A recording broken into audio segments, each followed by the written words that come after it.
Dear students, welcome to biology class. आज हम kingdom fungi की दूसरी क्लास की बात करेंगे, that is ascomycetes. Ascomycetes means ascus. Ascus कहां से लिया गया? एस्कस का मतलब होता है सैक। तो these are sac like fungi, that's why these are called as ascomycetes. And it is a diverse group. क्यों डाइवर्स ग्रुप है? क्योंकि इसमें एक तरफ तो यूनिसेलुलर फंजाई जैसे ईस्ट होता है, और दूसरी तरफ हम देखें तो इसमें मल्टी सेलुलर फिलामेंटस फंजाई आती है। तो इसका मतलब है कि ये एक डाइवर्स ग्रुप है जिसमें यूनिसेलुलर भी आते हैं और मल्टी सेलुलर फंजाई भी इंक्लूड होती है। दूसरा, जब भी हम फंजाई की बात करते हैं तो they have heterotrophic mode of nutrition, मतलब they take food from the other organism, और you can say they depend on the other organism for their food. And these are saprophytic. Saprophytic का मतलब क्या होता है कि they obtain their food from dead decaying organic matter. और इसके अलावा दीज आर पैरासिटिक। तो पैरासिटिक कई बार हम बता चुके, फिर आज बता रहा हूं कि पैरासिटिक का मतलब होता है कि वो दूसरे ऑर्गेनिज्म से अपना भोजन लेते हैं, अपने न्यूट्रिशन लेते हैं। That's why these are called as parasitic. और जिस ऑर्गेनिज्म पर रहते हैं उसको बोलते हैं होस्ट। इसके अलावा एक नया वर्ड आज सीखने जा रहे हैं आप, दैट इज दीज आर कॉप्रोफाइलस। तो कॉप्रोफाइलस, कॉप्रो का मतलब होता है डंग। तो ये डंग पर होते हैं, गोबर पर होते हैं, that's why these are called as dung loving coprophilous, मतलब dung loving, they dwell on dung, that's why these are called as coprophilous. तो ये इनके हैबिटेट और मोस्टली क्या होते हैं, ये टेरिस्टीरियल होते हैं। टेरिस्टीरियल मतलब जमीन पर होते हैं, ज्यादातर जमीन पे होते हैं, और पैरासिटिक की फॉर्म में होते हैं या सेप्रोफिटिक की फॉर्म होते हैं। हाँ, कुछ एक फॉर्म जो होती है वो फ्रेश वाटर में भी हो सकती है और मेरीन वाटर में भी हो सकती है। अब आपको पता है कि जब हम फाइकोमाइसिटी की बात कर रहे थे, जिनको हमने एल्गी लाइक फंजाई बोला था, आज हम बात कर रहे हैं एस्कोमाइसिटीज की। जहां तक फाइकोमाइसिटीज की बात थी तो उसकी जो हाइपा था वो इस तरह का हाइपा था, मतलब ए सेप्टेट सिनोसिटिक, कोई सेप्टा नहीं थे, कोई क्रॉस बॉल्स नहीं थे। लेकिन यहां पर जो हाइफा होगा वो कैसा होगा? सेप्टेट होगा। और माइसिलियम, मतलब आपको पता है the network of this hyphae is called as mycelium. तो माइसिलियम में भी आप कहते हैं कि इसके माइसिलियम में जितनी भी हाइफी होंगे दे विल बी सेप्टेट। तो सेप्टा फॉर्मेशन इसमें होगी। This is very important point, that it may also be branched. आपको पता है कि अगर जैसे हम ये बात कर रहे हैं तो यहां पर ये लीनियर है, बिल्कुल स्ट्रेट है, लेकिन सेप्टा है, आप कह सकते हैं दीवारें इसमें है, पर इसके अलावा ये ऐसे भी होते हैं। तो ये क्या आ रही है? जैसे ब्रांच, शाखाएं निकल रही है। तो these are, you can see septate as well as these are branched. तो ये एक इसका जो एक पर्टिकुलर स्पेसिफिक कैरेक्टरिस्टिक है, that these are septate as well as you can say branch mycelia are there. अब अगर हम इसके रिप्रोडक्शन की बात करें तो आपको पता है कि रिप्रोडक्शन वेजिटेटिव, एसेक्सुअल और सेक्सुअल तीन मोड्स होते हैं। वेजिटेटिव फ्रेगमेंटेशन से होती है। एसेक्सुअल रिप्रोडक्शन कैसे होती है? जैसे कल हमने बात की जूस्पोर और एप्लेनोस्पोर्स की, यहां पे हम बात करेंगे आज कि यहां पर जो स्पोर्स बनते हैं उनको बोलते हैं कोनिडिया। जैसे हमने बात की कि जूस्पोर्स, जो कि कल हम बात कर रहे थे फाइकोमाइसिटीज में के केस में बनते हैं और मोटाइल स्पोर्स होते हैं, वहां पे एप्लेनोस्पोर्स बनते हैं विच आर नॉन मोटाइल। उसी तरह से ये जो कोनिडिया होते हैं ये क्या होते हैं? These are asexual spores, haploid, and these are non motile, मतलब ये मोटाइल मूव नहीं कर सकते। And these are produced exogenously. अभी मैं आपको डायग्राम में दिखाऊंगा कि किस तरह से एक्सोजेनियसली प्रोड्यूस होते हैं। कोनिडिया कहां पे बनते हैं ये मैं आपको डायग्राम में दिखाने जा रहा हूं। तो यहां पे एसेक्सुअल रिप्रोडक्शन किससे होगी? कोनिडिया के थ्रू होगी। और conidia are the asexual spores in case of ascomycetes. जैसे हम फाइकोमाइसिटीज की बात करें तो वहां पे जो एसेक्सुअल स्पोर्स थे वो इस तरह के थे, या तो ये थे जिसको हम कह रहे थे जूस्पोर्स, या एप्लेनोस्पोर्स थे, और वो प्रोड्यूस होते थे एंडोजीनियसली, मतलब विद इन द बॉडी बनते हैं। तो they are called as endogenous. अब यहां पर हम बात करते हैं एसेक्सुअल स्पोर्स की इन केस ऑफ एस्कोमाइसिटीज। तो ये क्या होते हैं? ये कोनिडिया होते हैं, और कोनिडिया जिन ब्रांचेस पर बनते हैं उनको कहते हैं कोनिडियोफोर्स। अब दीज आर प्रोड्यूस्ड एक्सोजीनियसली। अब अगर हम बात करें सेक्सुअल रिप्रोडक्शन की, तो आपको पता है कि दो गैमेट्स होंगे या प्लस और माइनस स्ट्रेन्स होंगे। तो उसमें क्या होगा, जो स्पोर्स होते हैं यहां पर वो बनते हैं एस्कोस्पोर्स। तो अगर हम बात करें जूस्पोर्स, ए प्लेनोस्पोर्स जो कि फाइकोमाइसिटीज में थे, और कोनिडिया जो यहां पर है, ये कैसे स्पोर्स हैं, ये एसेक्सुअल स्पोर्स हैं। पर अगर हम बात करें एस्कोस्पोर्स की या जाइगोस्पोर की, जो हमने फाइकोमाइसिटीज में बात की, वो कैसे स्पोर्स होते हैं, these are you can say sexual spores. और एस्कोस्पोर्स बनते हैं, किसके अंदर बनते हैं, वो स्पेशल स्ट्रक्चर जिसको कहते हैं एस्कस, और प्लूरल में इसको बोलते हैं एसआई, ASCI। तो इसके अंदर बनते हैं, और जब ये एसआई क्या करते हैं, एक क्रैक्स्टिक फ्रूटिंग बॉडी में इकट्ठे हो जाते हैं, ये इस तरह की फ्रूटिंग बॉडी बनाते हैं, इन्हें एस्कोकार्प कहते हैं। मतलब क्या हुआ, एस्कोस्पोर किसके अंदर बनते हैं, एस्कस के अंदर बनते हैं, और एस्कस सारे एसआई जो होते हैं वो एक फ्रूटिंग बॉडी बनाते हैं, उस फ्रूटिंग बॉडी को क्या बोला जाता है, एस्कोकार्प बोला जाता है। अब अगर हम बात करें एस्कोमाइसिटीज की, तो इसके जो एग्जाम्पल आए, तो सबसे पहले तो अगर हम यूनिसेलुलर की बात करें तो ईस्ट आता है, और फिर पेनिसिलियम आता है इसमें। इसके अलावा अगर हम बात करें तो न्यूरोस्पोरा बहुत ही इंपॉर्टेंट फंजाई है, और ये जेनेटिक रिसर्च में यूज होती है। इसके अलावा एस्परजिलस नाइगर आता है इसमें, क्लेबिसेप्स परप्यूरिया आता है, या क्लेबिसेप्स जिसको हम बोले। और इसके अलावा जैसे अगर आप जो पहाड़ों में रहते हैं, तो पहाड़ों में एक आपने देखा होगा एक फंगस, एक एडिबल फंजाई होती है जिसे गुच्छी कहते हैं।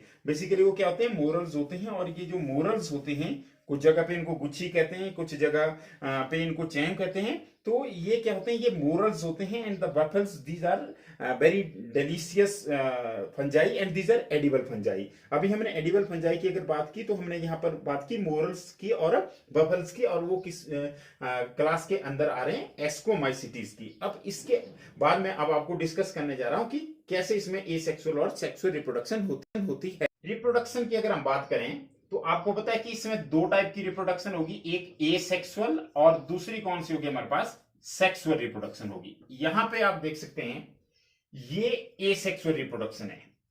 अब एसेक्सुअल रिप्रोडक्शन क्या होती है, किसके थ्रू होती है, कोनिडिया के थ्रू। ये देखो यहां पर आप देख सकते हैं, ये these structures are called as conidia. ये नॉन मोटाइल होते हैं, तो ये क्या होते हैं, कोनिडिया होते हैं, और कोनिडिया हैप्लॉइड होते हैं, मतलब क्रोमोसोम नंबर उनमें हाफ होते हैं।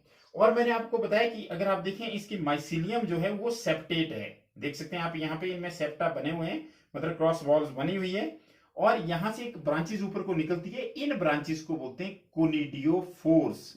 व्हाट आर कोनिडियोफोर्स, ऐसी ब्रांचेस जिन पर क्या लगते हैं, जिन पर क्या कौन से स्ट्रक्चर डेवलप होते हैं, कोनिडिया डेवलप होते हैं, उनको बोलते हैं कोनिडियोफोर। तो कोनिडियोफोर पे लगेंगे कोनिडिया। अब क्या होगा, कोनिडिया डिस्पर्स हो जाएंगे, जैसे बीज फेंकते हैं वैसे कोनिडिया डिस्पर्स हो जाएंगे, और डिस्पर्स होने के बाद आप देख सकते हैं कि ये जो स्पोर्स होंगे, ये क्या करेंगे, जैसे इनको फेवरेबल कंडीशन मिलेगी, ये जर्मिनेट करना स्टार्ट कर देंगे। आप देख रहे हैं कि इसे माइसिलियम हाइफा जो है वो बाहर आ रही है, और जैसे जैसे अगर आप इसको देखेंगे तो हाइफा साइज में ग्रो कर जाएगी, और फिर ये क्या बनाएगी, वो एक नेट, पहले हाइफा होगी, फिर बहुत सारी हाइफी हो जाएगी, फिर एक नेटवर्क बना देगी, और उस नेटवर्क को बोलते हैं माइसिलियम। तो ये था इसमें एसेक्सुअल कैसे होते हैं। एसेक्सुअल में क्या होता है, माइसिलियम के ऊपर स्पेशल ब्रांचेस डेवलप होती है, और इन ब्रांचेस को कहा जाता है कोनिडियोफोर्स। कोनिडियोफोर्स पे देखो एक्सोजीनियसली, यहाँ पे क्लियर है, बाहर को लगे हुए हैं, तो दीज आर एक्सोजीनियसली क्या प्रोड्यूस होते हैं, कोनिडिया।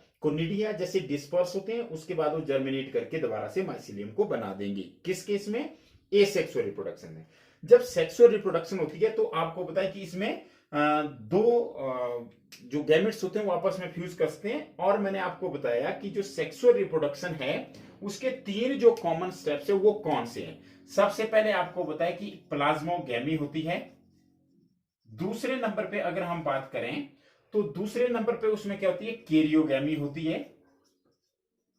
और अगर हम लास्ट में बात करें तो उसमें होती है मियोसिस। ये कौन सा साइकिल है, ये है sexual cycle of the fungi. और हम किसकी बात कर रहे हैं, हम एस्कोमाइसिटीज की बात कर रहे हैं। तो आप यहां देख रहे हैं कि यहां पे दो अलग अलग, एक प्लस दिखाया मैंने, एक माइनस दिखाया, मतलब एक मेल पार्ट है, एक फीमेल पार्ट है। ये क्या करेंगे, सबसे पहले फ्यूज करेंगे। जैसे आप देख रहे हैं, तो सपोज करो ये दोनों आपस में फ्यूज करेंगे। और आपको पता है कि इसमें क्या होगा, सबसे पहले इनके प्रोटोप्लाज्म, इनके साइटोप्लाज्म आपस में क्या कर जाएंगे, मिल जाएंगे। आप यहां देख सकते हैं, ये देखो। अब इससे नेक्स्ट वाला स्ट्रक्चर ये है, और आपको पता है कि ये जो फ्रूटिंग बॉडी होगी, दिस इज कॉल्ड एस्कोकार्प। अब क्या हुआ, यहां पर आप देख रहे हैं कि इनके प्लाज्मोगेमी तो हो गई, क्योंकि प्लाज्मा तो इनके मिल गए, पर क्या नहीं मिले, न्यूक्लियाई आपस में भी फ्यूज नहीं कर रहे हैं। तो ये डाइकैरियन बोल सकते हैं आप कि कितने, 2 न्यूक्लियाई पर सेल है। अब इसके बाद क्या होगी, अब होगी केरियोगेमी। केरियोगेमी का मतलब होता है फ्यूजन ऑफ न्यूक्लियाई। तो अब अगर मैं इस स्टेप को ऐसे दिखाऊं, एक ये है, यहां बाहर दिखा रहा हूं मैं, एक ये है, दोनों फ्यूज कर रहे हैं, तो ये सिचुएशन आ रही है। इसका मतलब है कि ये 1n था, हैप्लॉइड था, ये भी हैप्लॉइड था, दोनों मिल गए तो क्या बन गया, डिप्लॉइड। तो यहाँ पे हमारे पास डिप्लॉइड, और आपको होता है डिप्लॉइड स्ट्रक्चर डेवलप हो गया, जिसको होते हैं जाइगोट। जैसे फर्टिलाइजेशन में भी जाइगोट बनता है। अब जाइगोट में होगा मियोटिक डिवीजन। अब मियोटिक डिवीजन क्या होता है, जैसे मान लीजिए ये है, जैसे मैं आपको ये समझा रहा हूं कि हमारे केस में कितने क्रोमोसोम्स होते हैं, 46। तो जाइगोट में कितने क्रोमोसोम होंगे, 46। अब क्या होगा कि मान लिया जाए इसकी अब मियोसिस होनी है, तो मियोसिस के टाइम क्या होगा, मियोसिस के टाइम जो क्रोमोसोम नंबर है वो कितने हो जाएंगे, 23 पर इसके अलावा एक सेल से कितने हुए अभी, 2। तो ए तो होती है मियोसिस 1, पर मियोसिस 1 में एक से कितने बने, 2, पर उनमें क्रोमोसोम नंबर कितने हो गए, आधे हो गए। तो ये आगे जाकर के 2 और बनाएंगे, इसको बनाएंगे मियोसिस 2। तो आप कह सकते हैं कि मियोसिस में एक से कितने बनते हैं, 4। कैसे, पहले तो एक से 2 बनेंगे, और अगर ये 2n होता है तो ये कितने बचते हैं, 1n और 1n, और फिर इन दोनों से कितने बन जाते हैं, एक एक और बनता है, दोनों से 2 2 बनते हैं, एक डिवीजन और होता है, तो टोटल कितने बन गए, 4। पर ये होगा n, ये भी क्या होगा, n n n, मतलब इसको बोलते हैं मियोसिस 1। अब जब भी हम मियोसिस 1 की बात करेंगे तो आपने हमेशा ध्यान रखना है कि अगर क्रोमोसोम नंबर मान लिया जाए यहाँ 40 है, तो यहाँ कितने बचेंगे, 20, यहाँ भी कितने बचेंगे, 20। पर दूसरी जो होती है मियोसिस 2, ये मियोसिस इसको कंप्लीट बोलते हैं, मियोसिस 1 प्लस मियोसिस 2। तो मियोसिस 2 में क्या होता है कि इसमें इक्वेशनल होता है, मतलब बराबर ही रहते हैं। तो एक से कितने सेल डेवलप हो गए, 2 डेवलप हो गए, तो 2 से कितने हो जाएंगे, 4। लेकिन क्रोमोसोम नंबर यहाँ पे अगर 20 है तो यहाँ भी कितने रहेंगे, 20 ही रहेंगे, because it is equational division. ये इक्वेशनल डिवीजन है। अब यहां आप देख सकते हैं ये जाइगोट था जो कि डिप्लॉइड स्ट्रक्चर है। अब इसके न्यूक्लियस में क्या हुआ, केवल न्यूक्लियस में आप देख रहे हैं कि यहां साइटोप्लाज्म में डिवीजन नहीं हुआ। तो मियोसिस जैसे हुई तो कितने न्यूक्लियाई बन गए, टोटल 4। आप कह सकते हैं, देखो एक से टोटल कितने डेवलप हो गए, 4 हैप्लॉइड न्यूक्लियाई बन गए। लेकिन आपने देखा जो 4 हैप्लॉइड न्यूक्लिया बन रहे हैं वो एक स्ट्रक्चर के अंदर बन रहे हैं, and this structure is called as ascus. इसके अंदर ये बन रहे हैं, यहां भी बन रहे हैं, इसमें जो स्ट्रक्चर है सैक की तरह। अब क्या होगा, इसमें और माइटोसिस होगी। माइटोसिस में 4 से कितने हो जाएंगे, 8। मैंने ही बोला यहां से यहां तक मियोसिस है, कितनी है, मियोसिस 1, जिसमें 2n के 1n बने। जैसे ये है, देखो ये 2n है, ये न्यूक्लियस, इसके कितने बने, 2। ये हुई meiosis 1, this is n, this is n, इनसे 2 और बन गए, और ये भी क्या बन गए, 1n 1n 1n 1n। अब इससे कितने बन गए, टोटल 4। कैसे, मियोसिस 1 मियोसिस 2, तो टोटल कितने न्यूक्लियाई बन गए, 4। पर कैसे बने, हैप्लॉइड, मतलब क्रोमोसोम नंबर कैसे उनमें आधे हैं। अब इन 4 से क्या होगा, इनकी होगी माइटोसिस। माइटोसिस में क्या होता है कि 1 से कितने बन जाएंगे, 2, तो 4 से कितने बनेंगे टोटल न्यूक्लियाई, 8, और 8 के बाहर से फिर सेल वॉल डेवलप हो जाएगी, और कितने एस्कोस्पोर डेवलप हो जाएंगे हमारे पास, 8 एस्कोस्पोर्स बन जाएंगे। किसके अंदर बने एस्कोस्पोर्स, अगर हम बात करें तो एस्कोस्पोर बने एस्कस के अंदर।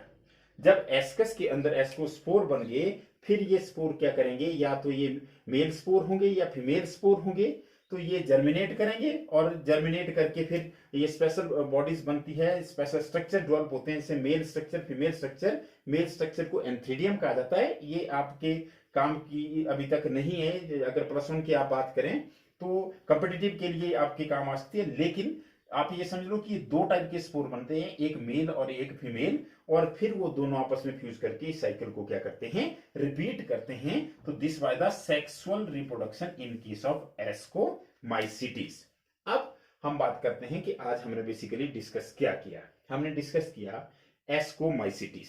एस्कोमाइसीटी का मतलब है सैक लाइक फंजाई, मतलब सैक की तरह जो फंगस होती है उसे एस्कोमाइसीटीज कहते हैं, जो कि एक बहुत ही डाइवर्स ग्रुप होता है। और जो डाइवर्स ग्रुप होता है उसमें यूनिसेलुलर ईस्ट आती है, जबकि दूसरी तरफ मल्टीसेलुलर फंजाई आती है, जैसे पेनिसिलियम हो गया, एस्परजिलस हो गया, मोरल्स हो गए, ट्रफल्स, यू कैन से ट्रफल्स हो गए। और इसके अलावा क्या होते हैं कि ये जो एस्कस होते हैं ये इनमें प्रेजेंट होते हैं, एसआई आर प्रेजेंट, और वो आपस में एक फ्रूटिंग बॉडी बनाते हैं, उस फ्रूटिंग बॉडी को बोलते हैं एस्कोकार्प। अब इसमें क्या है कि ये मोस्टली जमीन पे रहते हैं, टेरेस्ट्रियल होते हैं, या तो पैरासाइट्स होते हैं, या आप कह सकते हैं कि वो किस कंडीशन में भी होते हैं, फ्रेश और मैरीन एनवायरमेंट में भी होते हैं, पर बहुत कम। अब अगर हम बात करें तो माइसिलियम केवल एक ही क्लास ऐसी थी जिसे हम फाइकोमाइसीटीज कहते हैं, वहां पे कोई सेप्टा नहीं थे, ए सेप्टेट थी। पर यहां पे जो माइसिलियम है वो सेप्टेट है, मतलब क्रॉस वॉल्स है।